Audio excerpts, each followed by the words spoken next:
Have you ever looked at a painting of a landscape and thought, man, this is incredibly average?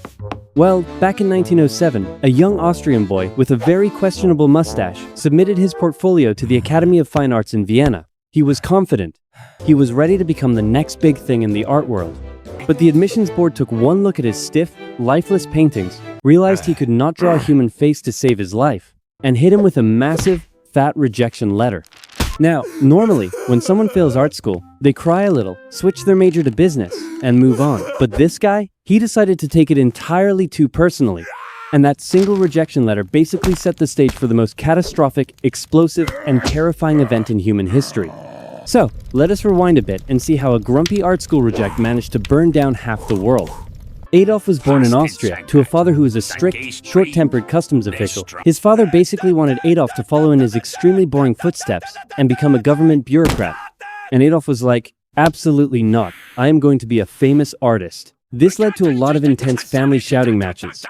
But after his father passed away, Adolf was finally free to pursue his artistic dreams. He packed his bags, moved to the grand city of Vienna, and confidently marched up to the Academy of Fine Arts. He handed over his portfolio, expecting them to instantly recognize his undeniable genius, and they rejected him. They told him his art was mediocre and suggested he try architecture instead. But because he had dropped out of high school, he did not have the educational qualifications for architecture either, so he was completely stuck. Instead of getting a real job, he spent the next few years living in homeless shelters, sweeping snow, carrying luggage, and wandering the cold streets of Vienna. He was broke, bitter, and furiously painting cheap postcards just to buy a basic loaf of bread. It was during this miserable time that his worldview started to deeply twist. He looked around at a multicultural, bustling city, and instead of taking responsibility for his own lack of talent, he decided to blame his failures on everyone else. He started reading radical, extreme nationalist newspapers and developing some extremely toxic, hateful ideologies. He was basically the ultimate angry internet troll, but living in the early 20th century without the internet. And then, in 1914, the absolute madness of World War I kicked off. While most normal people were terrified of the upcoming global slaughter, Adolf fell to his knees and thanked heaven. To him, this was the ultimate escape from his miserable, failing life. He crossed the border into Germany, joined the Bavarian army, and enthusiastically marched off to the muddy trenches. His job? A message runner.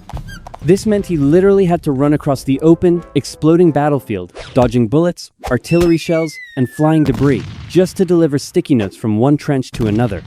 It was essentially the absolute worst intern job on the planet. He spent his days sitting in the filthy, rat-infested trenches, completely ignoring the complaints of his fellow soldiers. While everyone else was crying about the terrible food and missing their families back home, Adolf was sitting in the corner, intensely petting his dog and complaining about how nobody respected the glorious destiny of Germany. His squadmates thought he was a total weirdo. But here's the crazy part. The guy was insanely lucky. We are talking about maximum Hollywood plot armor. Heavy shells would blow up the exact spot he had just been standing on seconds ago. Entire platoons would be wiped out in the blink of an eye, and he would somehow crawl out of the dirt without a single scratch. He even won the Iron Cross for bravery, which was super rare for his low rank. There is even a legendary, mind-blowing story about a British soldier named Henry Tande. During a fierce battle, Tande allegedly had his rifle aimed right at a wounded, exhausted German messenger. They locked eyes across the ruined battlefield. Tande, feeling a moment of pity, lowered his gun and let the man walk away. That man was Adolf. Yes, that is right. A single moment of human kindness turned out to be the absolute worst mistake in modern history. Despite his creepy, unnatural luck, his winning streak eventually ran out in 1918. During a British mustard gas attack, he was temporarily blinded and sent back to a military hospital. While he was lying in bed, blind, coughing, and miserable, the news arrived. Germany had completely surrendered. They had lost the war. Adolf was utterly devastated. He cried uncontrollably in his hospital bed, but his temporary sadness quickly turned into a burning, irrational, terrifying rage. He completely refused to believe that the mighty German army was actually defeated on the battlefield. Instead, he bought into a massive, paranoid conspiracy theory called the stab-in-the-back myth. He convinced himself that the army was betrayed by cowardly politicians, communists, and Jewish people back home, and he swore that one day he would fix this so-called betrayal. When the war ended, the victorious Allies dragged Germany into a room and slapped them with the Treaty of Versailles. And this was not just a slap on the wrist. It was a complete financial beatdown. They pointed fingers, blamed Germany for literally everything, and handed them a massive bill for war reparations. We are talking billions and billions of dollars. On top of that, they took away German territory, confiscated their colonies, and told them their military could now barely be large enough to defend a local bakery. Germany was completely humiliated and completely broke. So, the new democratic government, known as the Weimar Republic, came up with a brilliant, absolute genius economic plan. They just turned on the money printers. They printed money to pay the striking workers. They printed money to pay the debt. They printed so much money that the currency completely collapsed into a joke.